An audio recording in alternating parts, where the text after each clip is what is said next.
Hinampas naman ng malalaking alon ang Manila Bay, ang ilang bahagi po ng Ross Boulevard sa Maynila.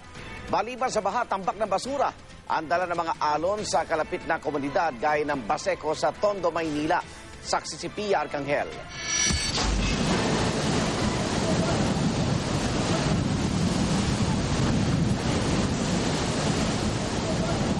Higante mga alon mula sa Manila Bay ang nasaksihang humampas sa gilid ng Ross Boulevard kanina umaga. Sa lakas ng hangin, ang mga puno tila nagsayawan.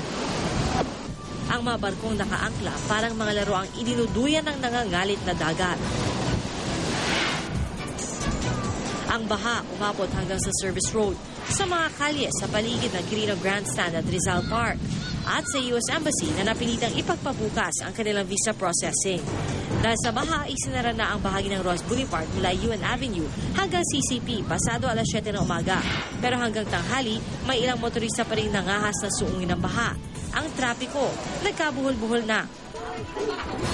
Abot tuhod naman ang baha sa kalapit na lugar ng Baseco, Maynila. Kahit pa pagsapit ng hapon ay tumigil ng ulan.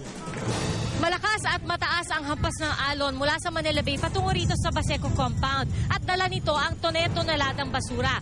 Pangkaraniwan na raw ang ganitong tambak ng basura, pero kapag ganitong alon, nagiging gabundok ang tambak ng basurang iniiwan nito.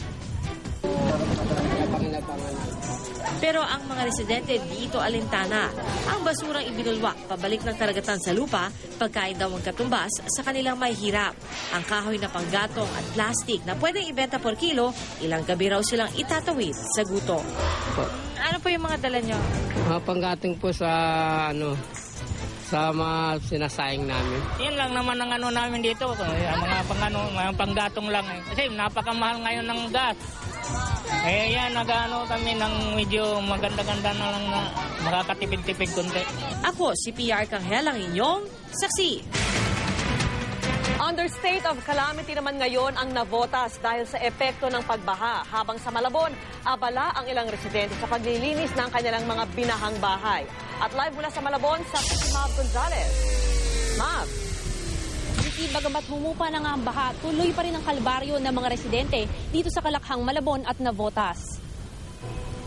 Kahit daw wala na ang kaninay hanggang bewang na baha sa mga kalsada ng Barangay Longo sa Malabon City, hindi pa rin mahihimbing ang mga residente. Si Maudatu, kailangan pa raw limasin ang tubig na pumasok sa kanilang bahay na kalapit lang ng isang umapaw na creek. Pangatlong taas itong kalsada rito. Dati hindi naman binabaha rito. Umapaw yung dyan sa may ilog, yung dagat. Umapaw pati doon, lahat. Baha. Kaya walang makaraan kanina rito. Mabuti na lang daw at may second floor na mapupuntahan ng pamilya Datu. Kaya bagamat nahihirapan, hindi raw muna sila lilikas dahil tansyado naman daw nila ang pagtaas ng baha, gayon din ang oras ng high tide. Hindi pa kayo nahihirapan? Nahihirapan din po. Hindi po, matagal na po kasi kami nakatira dito.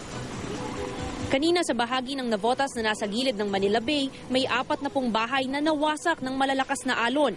Ang ibang residente, tumuloy sa multipurpose hall malapit sa tabing dagat. May hiwalay pang 150 pamilya na tumuloy sa Daang Hari Elementary School.